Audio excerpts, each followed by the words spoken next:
Hello class 5th, you all are welcome back again in your EVS class. बच्चों आज हम पढ़ेंगे chapter number 2 shelter for all. In previous chapter we have discussed about food and how it should be preserved. आज हम पढ़ेंगे बच्चों shelter की आवश्यकता हम सभी को होती है. Our basic needs are food, shelter and clothes. We live in a house to protect ourselves from heat, cold and rain.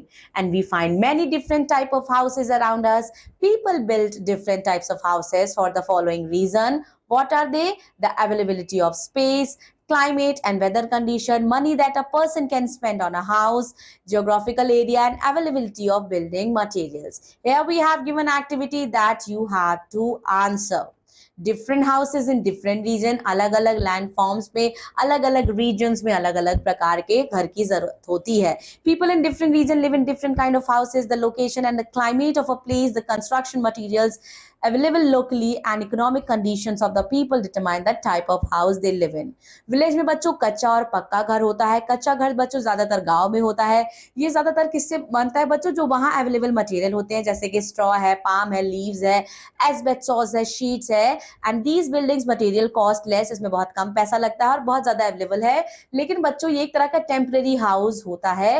Here the picture you can see a kachcha house. Then we have in cities and towns, बच्चों लोग जो है वो पक्का house बनाते हैं, वो उनका परमानेंट घर होता है. ये हाउसेस ज्यादातर बच्चों ईंटे से, कंक्रीट से, आयरन से, स्टील से मिलकर बने होते हैं. बंगलो क्या है? मल्टी स्टोरी बिल्डिंग है and they are common in cities. Each multi storey building, उनमें बहुत सारे घर होते हैं बच्चों. Each house is called a flat और एन अपार्टमेंट. कोल्ड रीजन में बच्चों हाउसेस जो है वो लकड़ी से बनते हैं. They usually have sloping roofs.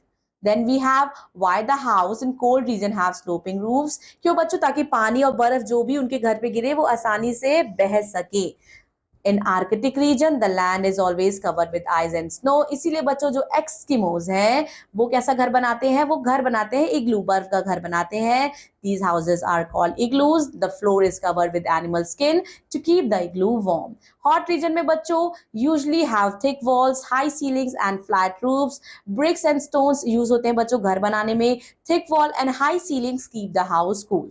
Nomads बच्चों जो बंजाराज होते हैं वो क्या करते हैं? वो एक जगह से दूसरी जगह मूव करते हैं. उनका परमानेंट कोई शेल्टर नहीं होता है. They live in to temporary house. वो टेम्पररी हाउस में रहते हैं, टेंट्स में बच्चों. And these houses are easy to carry. वो एक जगह से दूसरी जगह जब जाते हैं तो अपने घर को, अपने टेंट को अच्छे से फोल्ड करके वो एक जगह से दूसरी जगह आसानी से ले जा सकते हैं. Tent are supported by poles and rope fix to the ground. बच्चों in rainy and floody prone region में क्या होता है? हाउस जो है वो कंस्ट्रक्ट होते हैं ऑन अ रेस प्लेटफॉर्म, थोड़ा ऊंचाई से होते हैं. यहाँ आप देख सकते हैं बच्चों एक स्टिल्ट लगी है, उसके ऊपर घर बना है. ये क्या करता है बच्चों? This keeps the occupants of the house safe from, ये इन्हें बाढ़ से बचाता है. Well as from snakes and insect, जानवरों से भी बचाता है. Stilt house have also sloping roofs to allow rain water to dry off easily. Earthquake prone region में बच्चों जैसे कि उत्तराखंड, असम में most houses are made up of wood. This is because बच्चों जो वुडन हाउस है they cause much less damage, उनमें कम डैमेज होती है if it is collapse then a house built of brick और stone. In a country like Japan जहां earthquake बच्चों बहुत ज्यादा आता है, पीपल जो है वो किस घर में रहते हैं? वो लकड़ी के बने हुए घर में रहते हैं. The materials are light and do not cause serious injuries if the house collapse during the earthquake. Kerala में बच्चों और जम्मू कश्मीर में हमें हाउस बोट भी दिखाई देती है. दीज हाउसेस फ्लोट्स, ये पानी में बहती हैं. इनको बच्चों शिकाराज भी बोलते हैं. लिविंग टुगेदर इन कॉलोनीज, बच्चों आई होप आप सब भी कॉलोनीज में ही रहते होंगे, सोसाइटीज में रहते होंगे. We the human being are social animal, हम एक सामाजिक प्राणी है, हम अकेले रह ही नहीं सकते. So we need many things to fulfil our needs and these things are services are provided by different people living in a neighborhood or colony means that people can share different services. Then we have activity. You have to answer the following question. People live in different kinds of settlement. लोग अलग अलग तरह के settlements में रहते हैं, जैसे कि hamlet है, village है, town और cities है.